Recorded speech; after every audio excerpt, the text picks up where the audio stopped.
안녕하세요. 대한민국 최고의 강연 최강 1교시에서 강연을 맡은 경제 전문가 오건영입니다. 저는 현재 신한은행에 근무하고 있습니다.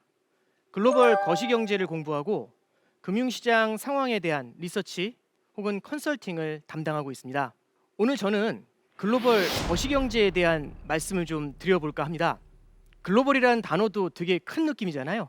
근데 거기에 글로벌 거시경제라고 해서 거시경제 같은 단어 이것까지 붙으니까 딱딱하다는 느낌까지 많이 받으실 것 같습니다. 하지만 이 글로벌 거시경제라는 것이 우리가 느껴지는 것처럼 그렇게 막연한 것만이 아니라 최근 우리가 겪고 있는 인플레이션 이런 것처럼 우리의 생활 혹은 우리의 투자와 밀접한 연관이 있다. 이제 이런 말씀을 드리고 싶습니다. 그래서 오늘 강연 주제는 다시 돌아온 인플레이션 이렇게 준비해 봤습니다.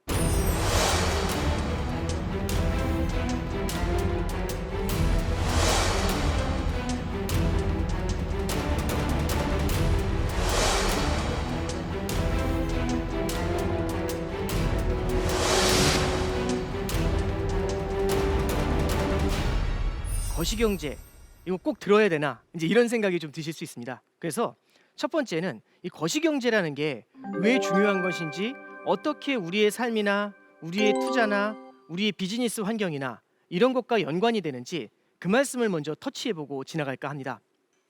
저도 어떻게 말씀드리면 좋을지 참 고민을 많이 해봤습니다. 왜냐하면 그냥 중요합니다 막 이렇게 말씀을 드리면 그건 네가 하고 있는 일이니까 중요하지 이제 이렇게 생각하실 수가 있거든요. 근데 이렇게 한번 좀 생각을 해보죠. 전쟁을 수행하고 있다고 해보죠. 전쟁을 수행하는데 똑같은 군대입니다. 똑같은 군대, 똑같은 군사, 똑같은 장수가 있는 어떤 부대가 있습니다. 그 부대가 배수의 진을 치고 싸우면 느낌이 어떨까요? 그죠? 그럼 바로 뒤가 강물과 같은 곳이기 때문에 강물을 등에 안고 싸우기 때문에 보다 필사적으로 싸울 수가 있을 겁니다. 그냥 평지에서 싸우는 것과는 분명히 다를 수가 있죠. 똑같은 병사들, 똑같은 장수지만. 그러지 않을까요? 자, 또 하나 생각을 해보죠. 만약 이 부대가 공성전을 하고 있다면 어떨까요? 성 위에서 싸우는 겁니다. 그럼 평지에서 싸울 때하고 느낌이 같을까요? 똑같은 사람이지만. 거시경제라는 건요, 성이라든지 아니면 배수의 진이라든지 그 부대를 둘러싸고 있는 환경입니다.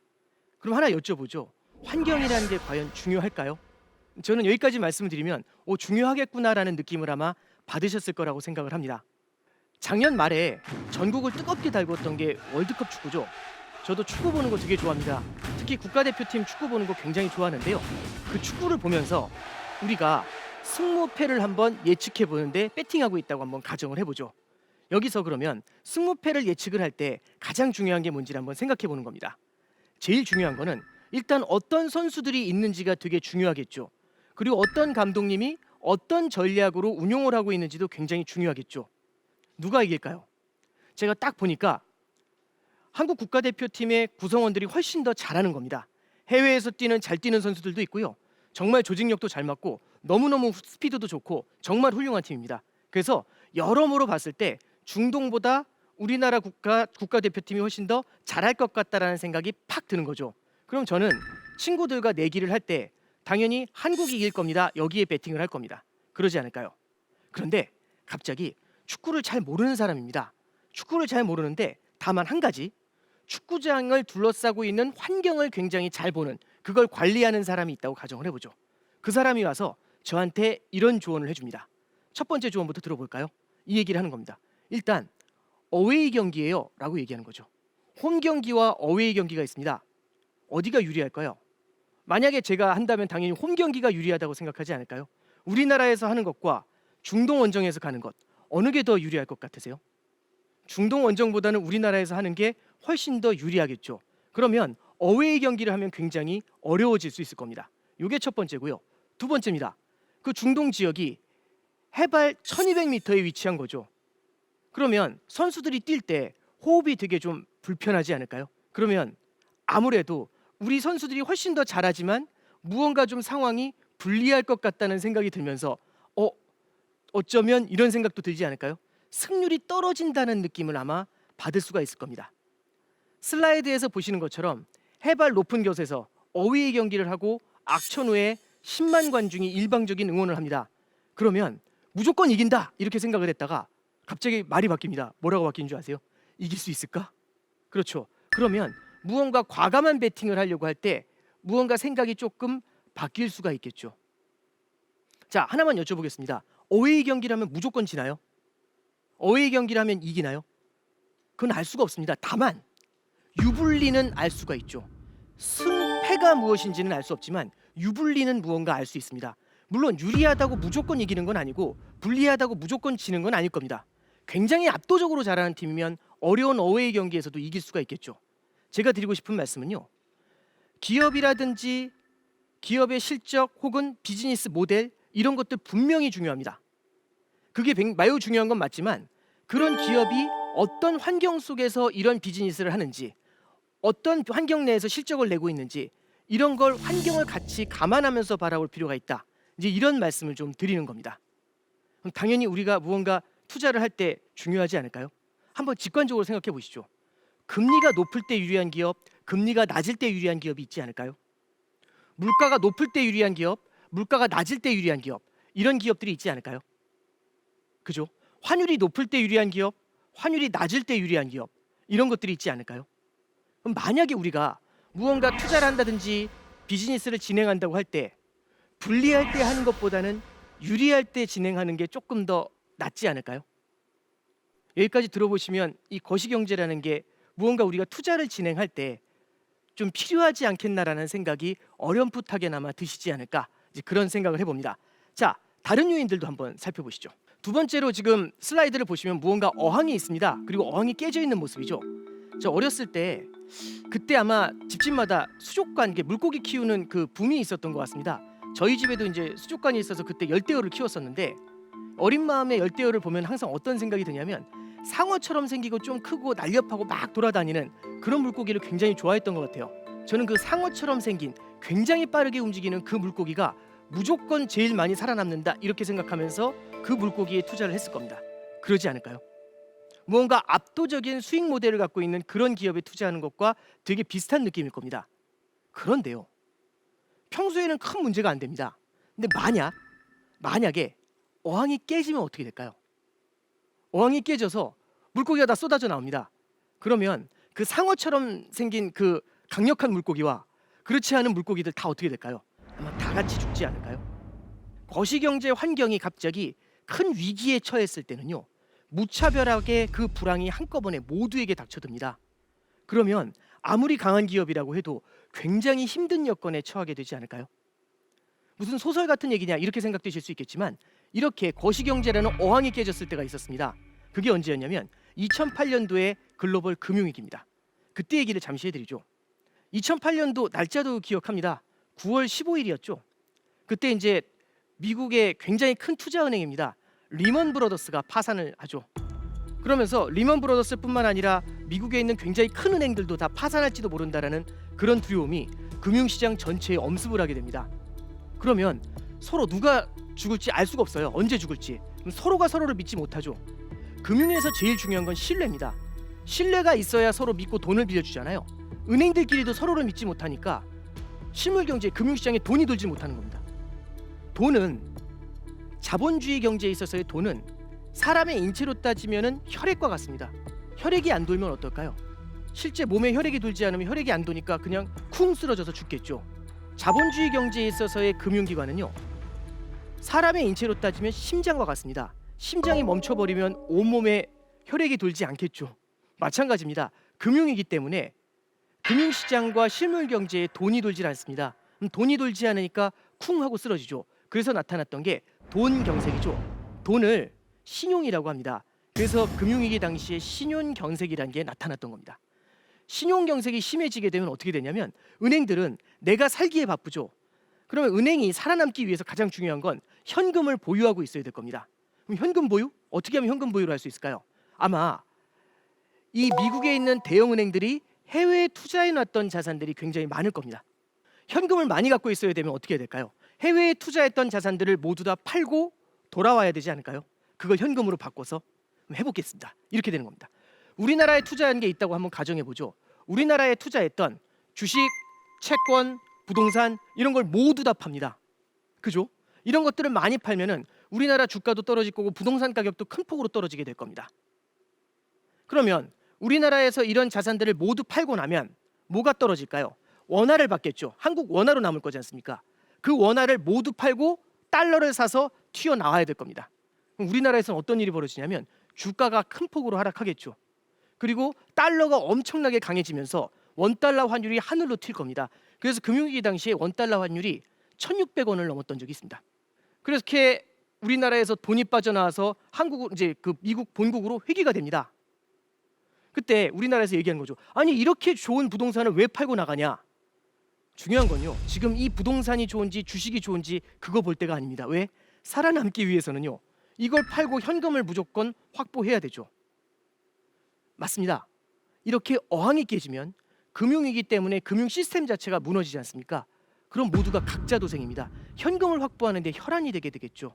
그러면 전 세계에 있었던 자산 가격이 한꺼번에 무너지면서 그 돈이 돌아오게 됩니다. 이때는요. 아무리 좋은 자산, 아무리 강력한 물고기 큰 의미가 없어집니다.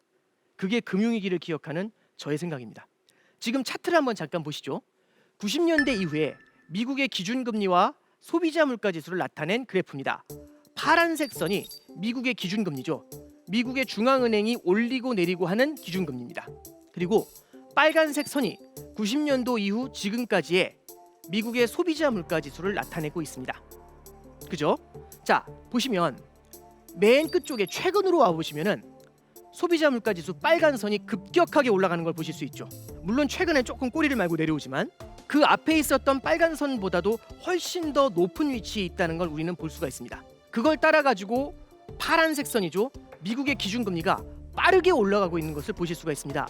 자, 그러면 파란색 선을 갖고 과거를 한번 쭉 스캔을 해보시죠. 저 정도 기울기로 저렇게 짧은 기간 안에 빠르게 금리를 올린 적이 있었는지를 찾아보는 겁니다. 실제 저렇게 빠른 속도로 금리를 올렸던 적이 지난 90년대 이후에는요 없었습니다. 40년 만에 가장 빠른 속도로 금리를 올리고 있습니다.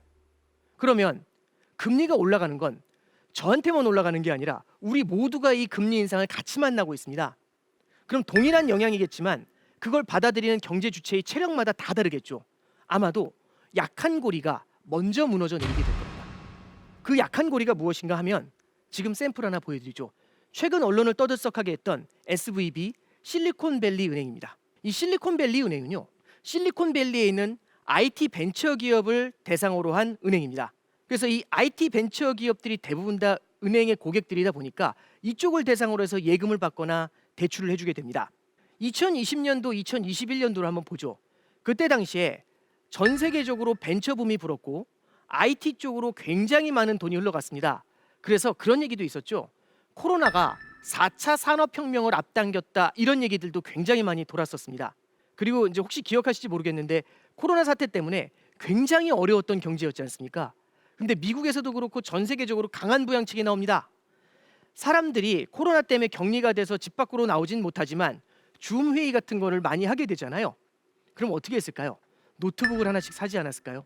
패드 같은 거 이런 것들을 좀 사지 않았을까요? 좋은 스마트폰을 갖게 되지 않았을까요? 그러면서요. 굉장히 인터넷 혁명이 더 빨라졌다는 얘기들이 나오고 인터넷 관련된 벤처 기업들의 몸값도 굉장히 빠르게 올라갔습니다. 그러다 보니까 이런 IT 벤처들이 굉장히 많은 투자금을 받게 되죠. 투자금이 굉장히 많이 늘어납니다. 그럼 어떤 일이 벌어지게 될까요? 투자금이 많이 늘어나면 사람을 많이 채용하고 좋은 오피스의 임대를 가져갈 겁니다. 그런 다음에도 돈이 남겠죠. 이 돈을 어떻게 했을까요? 그렇죠. SVB 은행으로 가져옵니다. 제가 SVB 은행이면 저한테 돈을 예금하러 오시는 겁니다. 문제는요. 이 IT 업계의 호황이 IT 업계 고객 모두한테 동시에 닥친다는 겁니다. 그럼 모두가 호황이니까 모두가 예금이 넘치죠. 이 예금을 저한테 예금을 하는 거죠. 그런데 은행은 예금을 받으면 이 예금을 갖고 대출을 해야 되거든요. 그래야지 은행에 수익이 발생하게 되지 않습니까? 근데 문제가 하나 있습니다. 예금은 많이 받았는데 그럼 누구한테 대출해 줄까요? 주 거래 고객이 IT 벤처 회사지 않습니까? 근데 IT 벤처 회사가 지금 호황이고 돈이 넘치는데 대출을 받을까요? 대출을 받을 곳이 없는 겁니다. 그래서 실제 100 정도 예금을 받았는데 그 100 받은 예금 중에서 3, 40밖에는 대출을 해주지 못했죠. 그러면 6, 70만큼의 돈이 남아있을 겁니다. 이걸로 뭘 했을까요? 그래서 이때 당시에 SVB에서는 이걸 갖고서 미국에 장기 채권을 사들이기 시작을 합니다. 다시 예금을 0.5%의 낮은 금리에 땡겼을지라도 무언가 대출을 해줘서 그 사이에 이익을 먹어야 되는데, 그때 당시에 짧은 만기의 채권, 단기 채권 같은 경우는 국채가 0.7, 0.8밖에 이자를 주지 않는 거예요. 그럼 0.5에 땡겨서 0.7, 0.8로 가려니까 이 사이의 마진이 크지가 않습니다. 그죠? 그런데 보니까 10년짜리 채권을 본 거죠. 직관적으로 생각해 보시죠. 6개월짜리 예금금리하고 1년짜리 예금금리 어느 게 이자를 더 많이 줄까요? 1년이겠죠. 1년짜리하고 5년짜리 예금 어느 게 이자를 많이 줄까요? 5년이겠죠. 왜? 오랜 기간 돈이 묶이게 되니까 사람들이 거기에 대한 무언가 보상을 요구하게 되겠죠. 그래서 그만큼 금리를 조금씩 더 얹혀주게 되는 겁니다. 그래서 그때 당시 SVB 은행은 이렇게 받은 예금, 뭐 1년짜리 예금 이런 게 많았겠죠. 그걸 갖다가 10년짜리 장기 채권에다가 넣게 된 거죠. 10년짜리 장기 채권 금리가 1% 정도 됐던 것 같습니다. 그럼 0.5%에 땡겨가지고 1%에 투자를 한 거하고 똑같죠. 그럼 그 사이에 금리 마진을 먹겠다는 게 SVB의 전략이었을 겁니다. 그런데 시장 상황이 확 바뀌기 시작을 하죠. 아까 말씀드렸던 것처럼 금리가 빠르게 올라가기 시작을 합니다. 금리가 올라간다는 얘기는 실물 경제에 돈이 별로 돌지 않는다는 겁니다. 돈이 돌지 않으면 당연히 IT 벤처 기업들도 투자금을 많이 받지 못했겠죠. 투자금을 받지는 못하는데 문제는 인건비 나가죠, 임대료 나가죠, 부대 비용 나가죠. 결국에는 운전자금 지출도 계속해서 이어지게 되는 겁니다. 그럼 어떻게 될까요? 돈이 모자라게 될 거지 않습니까? 투자금은 안 들어오는데. 가장 좋은 방법은 은행에서 예금을 찾는 게 제일 좋은 방법입니다. 그래서 은행에 예금을 찾으러 온 거죠. 근데 문제가 하나 있죠. IT 벤처 자체가 불황이잖아요. IT 벤처 기업 모두가 그 불황을 함께 맞이하는 겁니다. 그러면 모두에게 찾아온 불황이죠. 모두가 예금을 찾으러 옵니다. 그럼 예금을 찾으러 오게 되니까, 모두가 예금을 찾으러 오게 되니까 SVB 은행 같은 경우는 현금이 없지 않습니까? 이 예금을 인출해서 드릴 수 있는. 그럼 어딘가에서 현금을 마련해야 되겠죠. 그걸 마련할 곳이 없는 겁니다. 그럼 어떻게 해야 될까요? 당연히 10년짜리 장기 채권을 팔고 여기서 받은 현금으로 돈을 드려야 되겠죠. 그죠? 근데 잠깐 한번 생각해 보시죠. 10년짜리 장기 국채가 꽤 큰 손실을 만들어냅니다. 국채가 왜 손실이 나지? 잠깐 생각해 봅니다. 자, 이렇게 보시면 돼요. 정기예금은 손실이 안 나잖아요. 그죠? 근데 정기예금이 중도 해지가 안 되는 정기예금이 있다고 가정해 보죠. 제가 그 중도 해지가 안 되는 정기예금을 10년짜리 정기예금을 연 1% 금리로 가입을 했다고 가정을 합니다. 오늘 제가 은행에서 10년짜리 정기예금을 연 1%에 가입을 했습니다. 근데 단 중도 해지는 안 돼요. 근데 다음날 아침 뉴스가 납니다. 금리가 폭등했다고. 보니까 엄청 올랐대요, 금리가. 그래서 은행에 전화해 봅니다. 물어봤더니 오늘 만약에 똑같은 조건으로 10년짜리 정기예금을 하면 5% 이자를 준답니다. 연 5%. 느낌이 어떨까요? 아, 어제 괜히 했죠. 어제 괜히 해가지고 저 어제 1% 받는데 오늘 했으면 5% 받는 거잖아요. 자, 여기서 여쭤보겠습니다. 원금 손실이 났나요? 원금 손실이 안 났죠. 10년 가져가면 연 1%의 원금 다 받을 거지 않습니까? 근데 화는 나죠. 왜 그럴까요? 기회 손실이 발생했죠. 4%라는 기회 손실. 5% 빼기 1%, 4%라는 기회 손실이 발생했지 않습니까? 그죠? 그래서 너무 화가 나서 은행에 찾아가서 이 예금을 다른 누군가한테 팔아달라고 얘기합니다. 넘겨달라고. 근데 누가 그걸 받아주겠어요? 아무도 안 받아주겠죠. 왜냐하면 오늘 새로 가입을 하면 예금을 새로 신규를 하면 연 5%를 받는데 누가 제 거 1%짜리 예금을 받겠습니까? 근데 한 친구가 등장한 거죠. 제가 받겠다고요. 그 친구가 등장해서 예금을 받으려고 합니다. 근데 뭘 하는 줄 아세요? 들어보시죠. 오늘 은행에서 예금을 새로 하면 연 5%를 받는데요. 근데 제 예금은 연 1%입니다. 그럼 연 4% 손해 보는 거잖아요. 근데 연 4%라는 얘기는 뭐냐면 예금이 10년짜리죠. 그럼 10년의 저주가 시작이 됩니다. 그럼 10을 그냥 직관적으로 곱해버리면 40% 정도 손실이 나죠. 맞지 않나요? 그래서 저한테 얘기하는 거죠. 40% 손실이나 다름없으니까 자기한테 넘긴다면 40%만큼 까고 달라는 겁니다. 제가 너무 놀라서 그렇게 못 넘겨요 했더니 그럼 거래를 하지 맙시다 이렇게 얘기하는 거죠. 만약에 제가 어쩔 수 없이 팔아야 되면 어떨까요? 그 예금을. 그렇죠. 1억 원짜리 예금이지만 어떤 때는 40%만큼 원금에서 할인을 해서 넘겨야겠죠. 10년 만기까지 갔다면 원금 손실이 안 났을 겁니다. 당연히. 그런데 그거를 불과 며칠 만에 넘겨야 되니까 이 예금 금리는 1%에 불과하지만 지금 새로운 금리는 5%지 않습니까? 이 예금보다 훨씬 좋은 예금이 많이 돌아다닙니다. 그럼 이 예금은 당연히 디스카운트, 할인이 돼서 팔릴 수밖에 없겠죠. 다시 SVB로 돌아옵니다. 어쩔 수 없이 예금에 대한 인출이 들어왔죠. 그래서 예금을 내주려면 장기 채권을 매각해서 줘야 됩니다. 장기 채권 금리가요, 아까 10년짜리가 1%라고 말씀드렸죠. 최고 4.5%까지 뛰었습니다. 와, 그러면 직관적으로도 꽤 많은 손실이 발생했다, 이걸 알 수가 있겠죠. 이러면서 SVB 은행이 투자한 데서 대규모 손실이 발생했어요 라는 얘기가 돌기 시작을 합니다. 그러면 그 은행에 예금한 사람들은 불안하지 않을까요?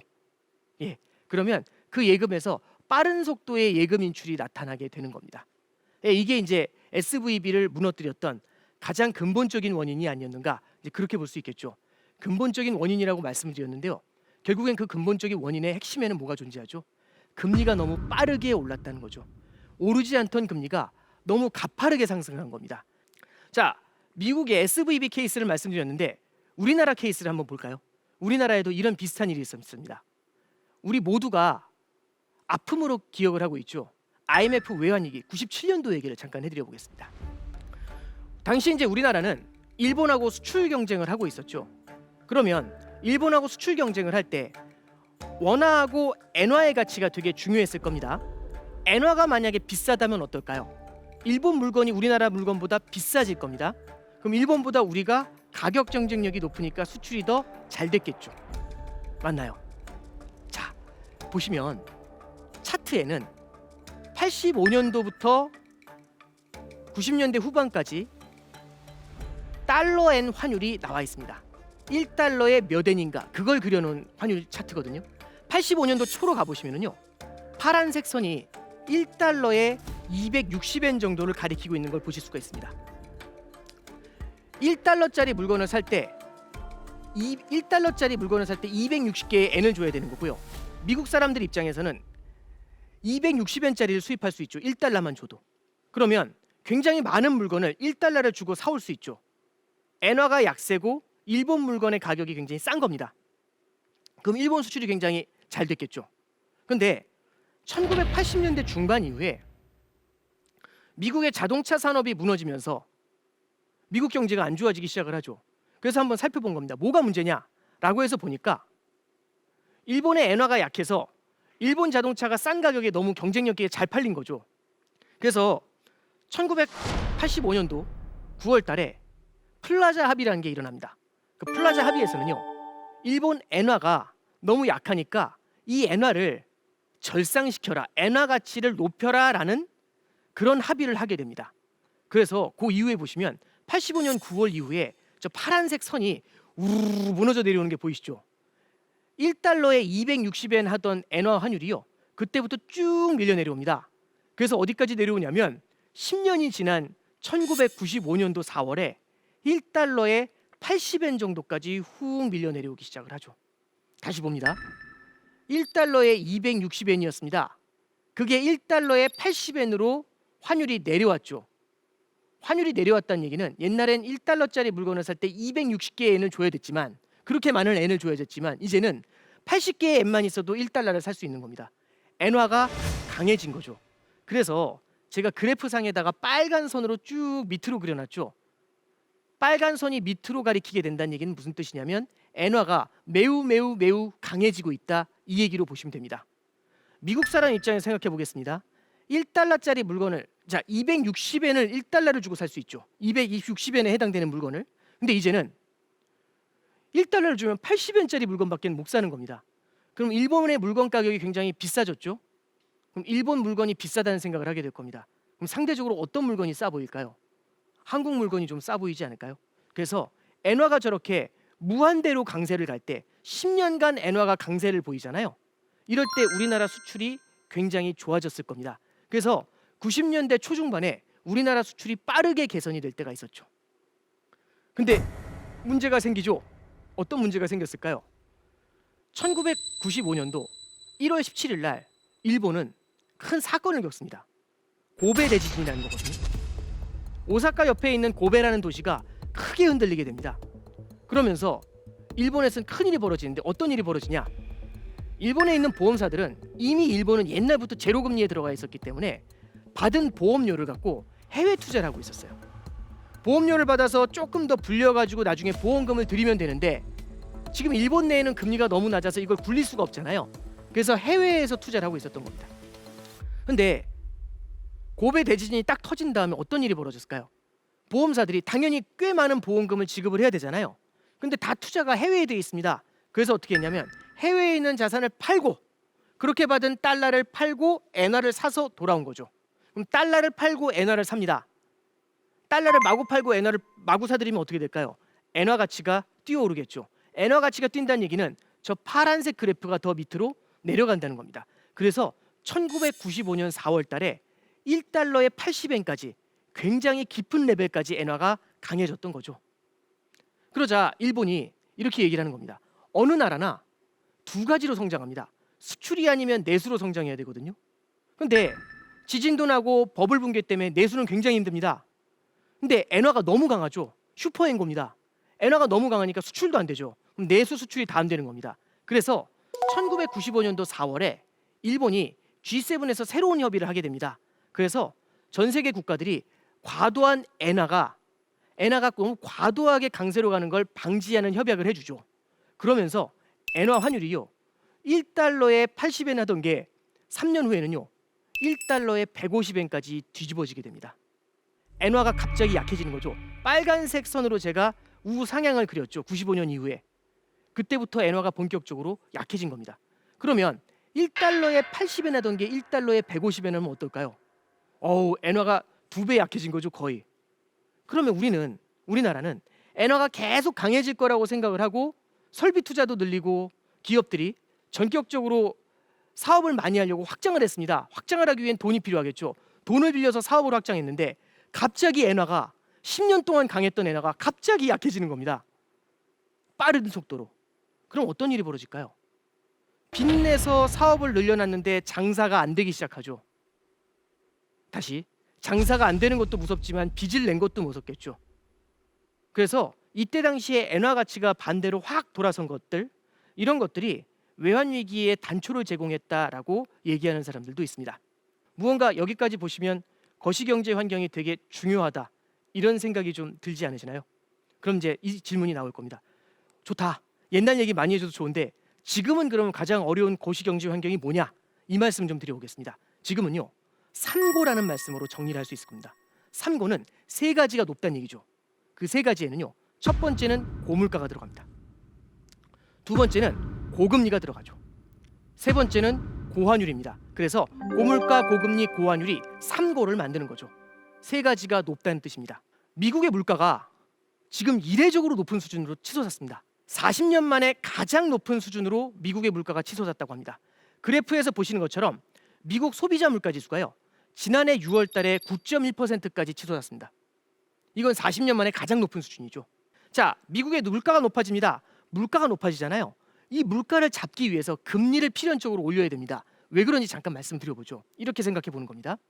이 예금을 한다는 이유는요. 예금을 하는 가장 큰 이유는 내 구매력을 보존하기 위해서입니다. 교과서에서나 볼 수 있는 어려운 단어인데 이 구매력의 보존이 무슨 얘기냐면 제가 지금 100원이 있습니다. 그럼 100원짜리 물건을 살 수 있죠. 100원짜리 물건을 살 수 있는 구매력이 있습니다. 근데 이 돈을 물건을 안 사고 항아리에 묻었습니다. 1년 후에 꺼내보니까 100원이 돼요. 그죠? 그대로 꺼냈는데 물건 값이 물가 상승 때문에 110원이 된 겁니다. 그럼 어떨까요? 구매력의 보존이 안 된 거죠. 그래서 그때 예금에 넣어놨는데 예금 금리가 5%입니다. 그러면 1년이 지났을 때 105원을 받을 수가 있겠죠. 근데 물건 값은 110원입니다. 그럼 구매력의 보존이 안 된 거 아닌가요? 그러면 사람들은요. 예금 금리가 5%로 아무리 높아도 물가가 10%씩 오르면 예금을 안 합니다. 전부 다 현물을 사려고 달려가겠죠. 그럼 가뜩이나 물가 상승률이 높은데 너도 나도 물건을 먼저 사려고 달려가면 물건 가격이 하늘로 치솟을 겁니다. 그래서 이걸 사전에 끊어줘야겠죠. 그럼 어떻게 될까요? 물가가 10% 오르면 금리를 15% 줍잖아요. 그러면은 물건을 사려고 하지 않고요. 예금에 잠기게 됩니다. 그럼 물가가 뛰어오르는 거를 제압을 할 수가 있겠죠. 그래서 물가가 빠르게 뛰지 않습니까? 필연적으로 이 물가를 제압하기 위해서는요. 금리를 올리면서 대응을 할 수밖에 없습니다. 그러면 미국의 기준금리를 나타내는 건데 물가가 뛰니까 금리를 빠르게 끌어올리기 시작을 했죠. 그래서 고물가가 고금리를 낳고 있는 겁니다. 자, 미국의 금리가 올라갑니다. 그럼 미국의 물가 올라가고 미국의 금리 올라가는 게 우리하고 무슨 상관일까? 여기서부터 상관이 나오게 되죠. 미국의 금리가 올라가는데 우리나라 금리가 안 올라요. 그럼 미국 돈을 갖고 있을 때 높은 금리를 주고 우리나라 돈을 갖고 있는데 낮은 금리를 주죠. 그럼 외국인 투자자 입장에서는 어떨까요? 우리나라에 있고 싶을까요? 미국으로 가고 싶을까요? 미국으로 가고 싶죠. 그럼 우리나라 원화를 팔고 달러를 사서 나갈 겁니다. 원화를 팔고 달러를 사는 과정에서 달러 환율이 뛰겠죠. 맞나요? 그래서요. 다음 페이지를 보시면 까만색 선이 원달러 환율입니다. 파란색 선이 방금 전에 보셨던 미국 금리거든요. 미국 금리가 올라갈 때마다 원달러 환율이 빠르게 올라가는 걸 보실 수가 있죠. 물론 뒷부분은 환율이 내려가는 게 보이지만 그거는 차후에 다시 또 말씀을 올리겠습니다. 그러면 미국의 물가가 높아서 미국이 금리를 올렸습니다. 미국이 금리를 올리니까 환율이 올라갑니다. 그럼 원화가 약해지는 거죠. 그래서 1달러에 지난해에 보면은 1,450원까지 환율이 뛰었죠. 그럼 어떤 일이 벌어질까요? 옛날에는 1달러에 1,000원 했습니다. 그러면 물건을 수입을 할 때 1달러짜리 물건을 1,000원을 주면 수입할 수 있었죠. 근데 이제는 1,450원을 줘야 1달러짜리 물건을 수입할 수가 있습니다. 그럼 물가가 45% 오른 건가요? 네. 환율이 뛴다는 건 뒤집어 말하면 수입 물가가 올라간다는 걸 말합니다. 수입 물가가 올라가면 우리나라의 수입 물가가 올라가면 우리나라의 인플레이션 압력이 높아지겠죠. 물가 상승 압력이. 그럼 어떻게 될까요? 미국의 물가 상승이 미국의 금리를 건드리고 미국의 금리가 우리나라 환율을 건드립니다. 우리나라 환율이 수입 물가를 높이고 우리나라의 물가를 높이죠. 우리나라의 물가가 높아지면 우리나라 중앙은행인 한국은행은 기준금리 인상으로 대응할 수밖에 없죠. 미국의 물가 상승이 우리나라 금리를 끌어올리게 되죠. 그러지 않나요? 이 체인을 따라서. 그래서 방금 전에 말씀드렸죠. 고물가, 고금리, 그리고 그 끝에 고환율이 존재하죠. 그 환율을 타고 미국의 물가 상승이 우리나라로 상륙을 하고 있는 그 플로우를 말씀드렸고요. 이 3고 현상이 지금 우리나라를 비롯해 전 세계를 억누르고 있는 가장 큰 어려운 환경이다. 이렇게 볼 수 있겠죠. 그래서 혹자는 3고를 높을 고자를 안 쓰고 어려울 고자, 고난할 때 그 고자를 쓰시는 분들도 있습니다. 저는 상당히 공감이 가는 표현이 아닌가 그렇게 생각을 합니다. 자, 그러면 지금 3고에 대해서 말씀드렸죠. 3고는 결국 물가가 오르고 금리가 오르고 환율이 오른 거지 않습니까? 그러면 가장 근원은 뭘까요? 이 병의 가장 큰 근원은 스타트가 제일 중요한 거죠. 네, 미국의 물가가 올라가는 게 굉장히 중요합니다. 그래서 물가가 올라가는 현상을 우리는 인플레이션이라고 하죠. 그래서 인플레이션과 디플레이션을 세트로 놓고 한번 잠깐 생각을 해보겠습니다. 요즘 이제 많은 분들이 인플레이션, 디플레이션 워낙 잘 아십니다. 근데 간단하게만 한번 정리해보죠. 인플레이션은 무언가 이렇게 팽창하는 거잖아요. 인플레이트라고 해서, 그죠? 그래서 물가가 상승한다는 걸 우리는 인플레이션이라고 얘기합니다. 맞죠? 근데 요 생각만 하나 해주시죠. 물가가 올라간다는 얘기는 뒤집어 말하면 화폐 가치가 하락한다는 의미가 됩니다. 다시 이 포인터가 하나에 1,000원이었거든요. 근데 10,000원이 됩니다. 그럼 포인터의 가격이 올랐다라고 생각할 수도 있지만 화폐 가치가 떨어졌다고 생각할 수도 있죠. 왜? 예전에 1,000개의 원화를 주면 이 포인터를 살 수 있었는데 지금은 10,000개의 원화를 줘야 이 포인터를 살 수 있잖아요. 그럼 무언가 뒤집어서 생각했을 땐 화폐 가치가 떨어졌기 때문이다. 이렇게 해석할 수도 있겠죠. 맞나요? 네. 그럼 두 번째로 갑니다. 디플레이션은요.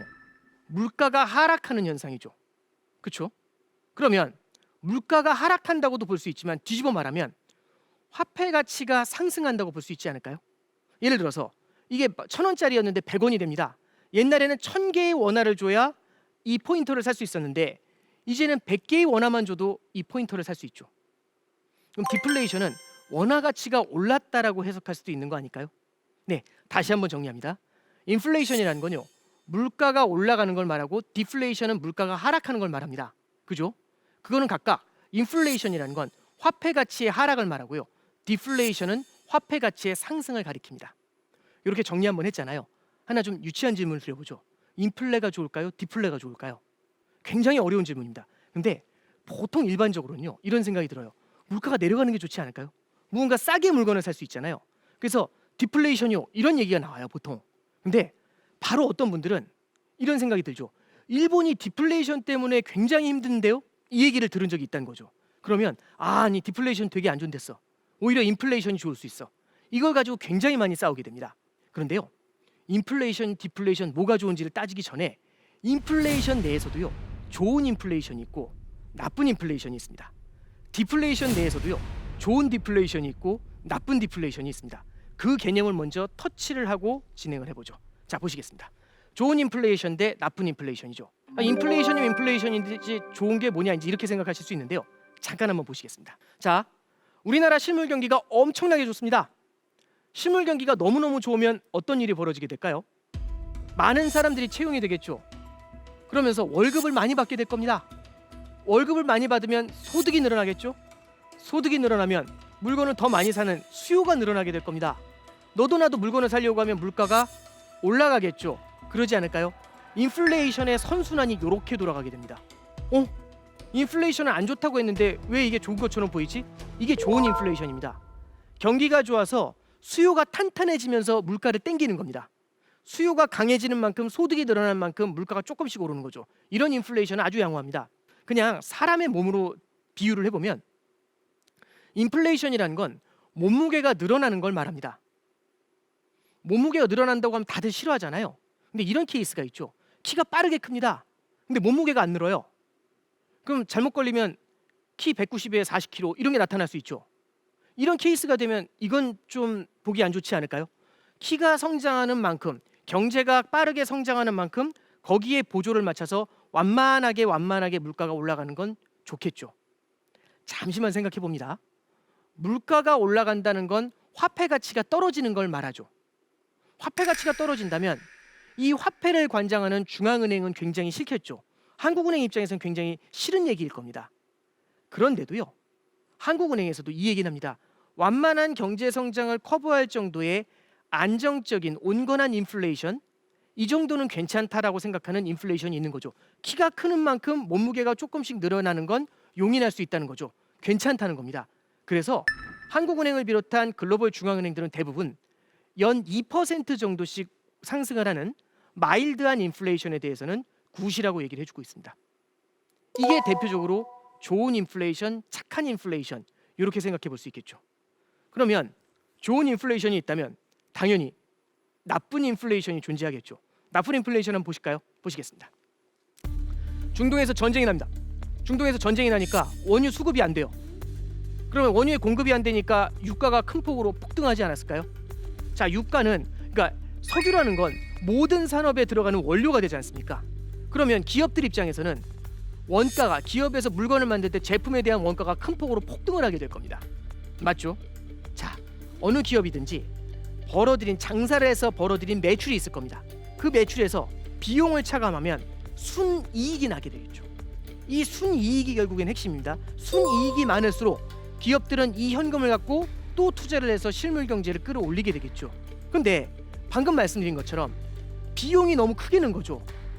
근데 무언가 좋아진 게 없다 보니까 매출은 늘지 않는데 비용이 크게 늘어납니다. 그럼 순이익이 줄어들게 되겠죠. 그럼 기업의 현금이 줄어듭니다. 그럼 기업은 투자를 줄이게 되지 않을까요? 기업이 투자를 줄이면 사람들의 고용이 줄어들게 되고 고용이 줄면 사람들의 소득이 줍니다. 소득은 줄는데 물가는 올라 있죠. 그럼 어떤 일이 벌어질까요? 물건을 살 방법이 없습니다. 그럼 실물 경기가 쪼그라들게 되겠죠. 자, 그러면 인플레이션은 인플레이션인데 실물 경기가 튼튼해가지고 인플레이션이 나타난 게 아닙니다. 중동 전쟁 때문에 갑작스럽게 물가가 폭등을 해버린 거죠. 이런 물가의 급등, 이런 스태그플레이션은 실물 경기에 굉장히 안 좋은 영향을 줍니다. 그래서 이런 케이스를 뭐라고 할까요? 나쁜 인플레이션이다 이렇게 얘기를 하죠. 중동 전쟁만 이런 케이스를 만들까요? 혹시 러시아 우크라이나 전쟁은 어떨까요? 그게 지난해 2월 24일 날 터졌지 않습니까? 그러면서 유가가 오르면서 지난해 인플레이션으로 제대로 한번 홍역을 치렀던 바가 있습니다. 대표적인 나쁜 인플레이션이라고 생각을 하면 될 것 같습니다. 자, 그러면 좋은 인플레이션과 나쁜 인플레이션 한 번씩 터치해봤습니다. 좋은 인플레이션은 실물 경기가 좋아지면서 키가 크면서 몸무게가 조금씩 맞춰서 늘어나는 것이라고 말씀드렸죠. 그죠?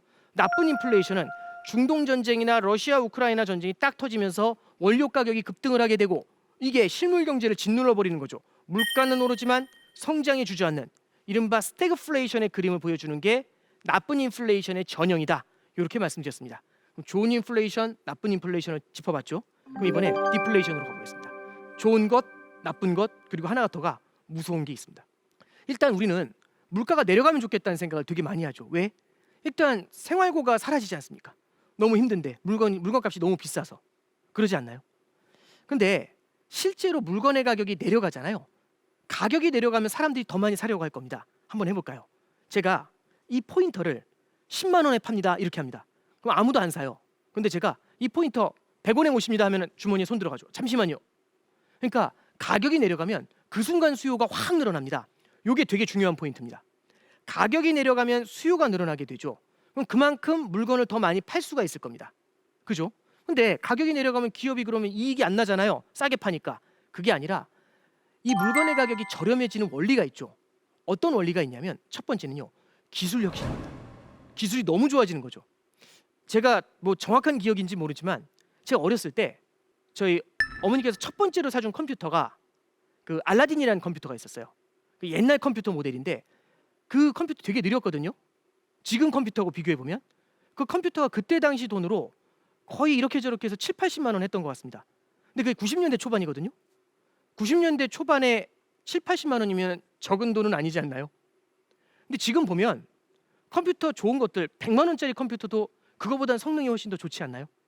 무슨 말씀을 드리고 싶냐면 기술의 혁신이 나타나면 더 낮은 가격에 더 성능이 좋은 컴퓨터를 만들어낼 수가 있습니다. 그러면 똑같은 제품이지만 가성비가 훨씬 더 좋은 제품들을 만들어낼 수 있죠. 가성비가 좋으면 수요가 늘어나겠죠. 그래서 가격이 저렴해지고 성능이 좋아지니까 사람들이 집집마다 컴퓨터를 늘리게 되겠죠. 그게 모든 집이 컴퓨터를 갖는 이른바 퍼스널 컴퓨터의 시대를 열었던 겁니다.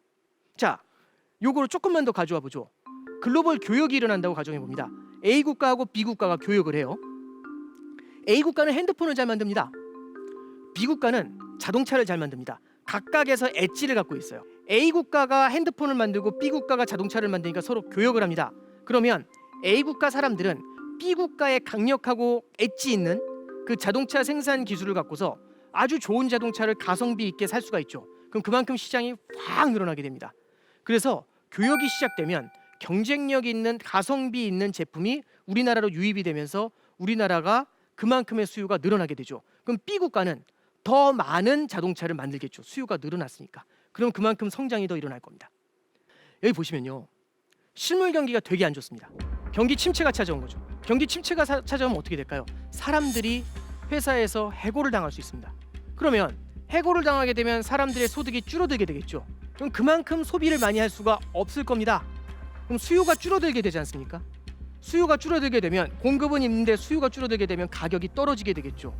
가격이 떨어져도 물건을 살 수가 없습니다. 왜? 소득이 없으니까. 또 하나, 아껴 쓰고 싶은데 소득이 줄었잖아요. 그리고 물건 가격이 계속 떨어질 것 같잖아요. 그죠? 그럼 물건 가격이 떨어질 것 같습니다. 그럼 지금 사야 될까요? 나중에 사야 될까요? 되게 어려운 질문인가요? 지금 사야 될까요? 나중에 사야 될까요? 가격이 떨어진 다음에 사야겠죠. 예를 들어서 10만 원짜리 물건인데 가격이 떨어질 것 같아요. 그래서 안 샀습니다. 8만 원이 됩니다. 살까요? 더 떨어질 것 같지 않으세요? 계속해서 지금 해야 될 소비를 계속해서 뒤로 미룹니다. 소비를 계속해서 뒤로 이연시킨다라는 표현이 있죠. 그러면 당장 기업들은 소비가 안 일어나니까 소비가 뒤로 계속 밀려나가니까 기업들은 물건을 팔지를 못하죠. 그럼 이익이 나질 않습니다. 그럼 기업들이 설비 투자를 늘릴까요? 계속 줄이게 되겠죠. 그럼 더 많은 해고가 일어나게 되겠죠. 고용이 줄어듭니다. 그럼 그만큼 소득이 줄어들 것 같지 않으세요? 소득이 줄면 수요가 줍니다. 수요가 줄면 가격이 줄고 더 떨어질 거라고 생각을 하니까 더 소비를 줄입니다. 기업이 이익을 못 내니까 설비 투자를 줄이고 설비 투자가 줄니까 고용이 줄고 고용이 줄니까 소득이 줄고 계속하면 화내시겠죠. 네, 여기까지만 말씀드리겠습니다. 이런 걸 뭐라고 하냐면 디플레이션의 악순환이다 이렇게 얘기를 합니다. 근데 디플레이션이 하나 더 있습니다. 아까 말씀드렸죠. 무서운 디플레이션. 그게 뭘까요? 가보겠습니다. 조금 어려운 말씀 하나 드려보죠. 제가 아까 디플레이션은 물가가 내려가는 것도 되지만 화폐 가치가 올라가는 것도 된다고 말씀드렸죠. 그죠? 빚, 부채라는 건 화폐 표시 자산이죠. 디플레이션이라는 건 화폐의 가치가 올라가는 거라고 했지 않습니까? 부채는 화폐 표시 자산이니까 디플레이션이 찾아왔을 땐 화폐 표시 자산인 부채의 실질 부담이 늘어나게 될 겁니다. 굉장히 이론적인 교과서적인 말씀드리니까 좀 헷갈리시죠? 쉽게 말씀드리겠습니다. 자, 보시죠. 제가 1억 원이 있다고 가정해보죠. 그래서 4억 원 대출을 받아서 5억짜리 집을 삽니다. 좀 무리했나요? 그죠? 자, 그런데 행복한 일이 벌어집니다. 집값이 10억이 돼요. 그럼 어떻게 될까요? 빚이 늘어나나요? 아니죠. 4억짜리 빚은 하나의 훈장처럼 보일 겁니다. 이 빚을 내 가지고 이렇게 돈을 벌었어요. 이런 얘기가 될 수 있죠. 그런데 반대로 비극적인 일이 일어납니다. 집값이 5억이 아니라 2억으로 떨어집니다. 집값이 떨어진다고 해도 이 빚은 줄어들지 않습니다. 4억으로 그대로 남아 있습니다. 그럼 어떤 일이 벌어지게 될까요? 이른바 깡통주택이 만들어지게 되는 거죠. 자기가 받은 빚, 대출 밑으로 내 자본 가치가 만들어지는 거지 않습니까? 내 돈은 다 날아간 겁니다. 이럴 때 빚의 부담을 최대한 줄이기 위해서 제로 금리로 가면서 금리를 굉장히 이자 부담을 낮춰줍니다. 그러면 간신히 버티기 시작을 하겠죠. 근데 간신히 버티는 건 좋지만 빚이 그렇게 많으면 마음껏 소비를 할 수 있을까요? 최대한 아끼게 될 겁니다. 최대한 아끼면서 수요가 쪼그라들고 소비가 쪼그라들잖아요. 그러면 소비가 없고 수요가 없으니까 물가가 떨어지겠죠. 물가가 떨어지면 기업의 마진이 줄죠. 설비 투자가 줄죠. 고용이 줄죠. 그 악순환에 다시 빠지죠. 그래서 이게 부채 디플레이션이라는 게 있습니다. 이게 제일 무서운 겁니다. 일본은 1990년도 초부터 집값이 어마어마하게 하락을 했죠. 집값이 큰 폭으로 떨어지면서 부채 디플레이션의 늪에 빨려 들어갑니다. 그런 다음에 이 부채 디플레이션이 만들어낸 충격이 그 다음에 앞서 말씀드렸던 나쁜 디플레이션으로 이어지면서 30년 동안 디플레이션 불황 속에서 헤어나지 못하는 모습을 보인 거죠. 그래서 두 번째 말씀드렸던 나쁜 디플레이션과 세 번째 말씀드렸던 무서운 디플레이션, 이 둘이 조합이 되면서 일본의 30년짜리 장기 불황을 만들어낸 겁니다. 디플레이션의 세 가지 다 정리를 해서 말씀드렸죠. 자, 그럼 이제 뭘로 나오냐면 화폐 가치의 상승이라는 걸 디플레이션과 연결해서 한번 보셨지 않습니까? 그게 나쁜 디플레이션이라고? 그러면 화폐 가치의 하락이라는 관점에서 한번 인플레이션을 바라보죠. 이렇게 바라보면 굉장히 무서운 일이 하나 벌어집니다. 하이퍼 인플레이션이 나오죠. 잠깐 생각해보죠. 화폐 가치가 하락하는 게 인플레이션이잖아요. 그죠? 만약에 화폐를 마구 찍어서 공급하면 어떻게 될까요? 화폐 가치가 폭락을 하겠죠. 그럼 반대편에서 물가가 폭등을 하겠죠.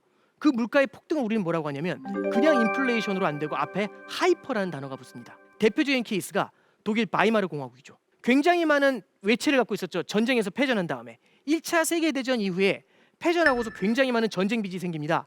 이 빚을 갚기 위해서 돈을 찍기 시작하죠. 너무나 많은 돈을 찍으니까 화폐 가치가 폭락을 하게 됩니다. 그래서 독일 마르크화 가치가 폭락을 하게 되니까 저 사진에 있는 저 벽돌 같은 게 다 마르크화죠. 저걸 갖고 저렇게 탑을 쌓거나 저렇게 쌓아놓은 저 벽돌들을 돈 벽돌을 하나씩 하나씩 아궁이에 넣어가지고 땔감으로 쓰죠. 벽지로 바르기도 합니다. 이런 게 하이퍼 인플레이션입니다. 그러면 이건 뭐냐면 화폐의 공급을 너무 많이 늘렸을 때 화폐의 가치가 폭락을 하죠. 화폐의 가치가 폭락을 하면서 물가가 너무 빠르게 올라가는 이른바 하이퍼 인플레이션의 개념으로 정리를 할 수 있겠습니다. 마지막으로 이 인플레이션은요, 동심을 파괴합니다. 이게 무슨 얘기냐? 농담처럼 드리는 말씀이지만 우리 어렸을 때 개미와 배짱이라는 동화죠. 기억하시나요? 개미는 열심히 일을 합니다. 여름에도. 배짱이는 맨날 이것만 키잖아요. 음악만. 그죠? 근데 한번 이 동화를 좀 이렇게 한번 뒤틀어 보죠. 개미와 배짱이의 세계에 하이퍼 인플레이션이 찾아옵니다. 개미는 열심히 현금을 쌓았고 배짱이는 바이올린 하나가 있는데 바이올린 가격이 천장부지로 뛴 겁니다. 뭐 1,000억 원 이렇게 됐다고 가정해 보죠. 배짱이는 바이올린을 팔았더니 엄청난 부자가 됩니다. 개미들은 현금을 잔뜩 쌓고 있었는데 그 현금이 다 종이 쪼가리가 된 거죠. 그럼 어떻게 될까요? 겨울에 배짱이가 개미를 불러들일 수 있습니다. 이 인플레이션이라는 건요, 이렇게 노동의 가치라든지 아니면 사회의 빈부격차를 굉장히 크게 만드는 그런 악재로 작용을 할 수가 있습니다. 그래서요, 우리는 반드시 인플레이션을 제압을 하고 가야겠죠. 그런데 그 인플레이션이 40년 만에 돌아왔다. 이렇게 말씀을 드릴 수가 있는 겁니다. 인플레이션은 거대한 반전이다. 이 말씀을 드리고 싶습니다. 어떻게 보면 굉장히 열심히 일했던 사람이 가장 힘들어지는, 무언가 세상의 상식을 뒤집어 버리는 거대한 반전이 나타나는 거죠. 이런 반전은 필연적으로 혼란을 부르게 될 수 있습니다. 그럼 어떤 생각이 드세요? 당연히 인플레이션은 제압하고 가야 되는 거 아닐까요? 지금까지 대한민국 최고의 강연 최강 1교시 오건영이었습니다. 감사합니다.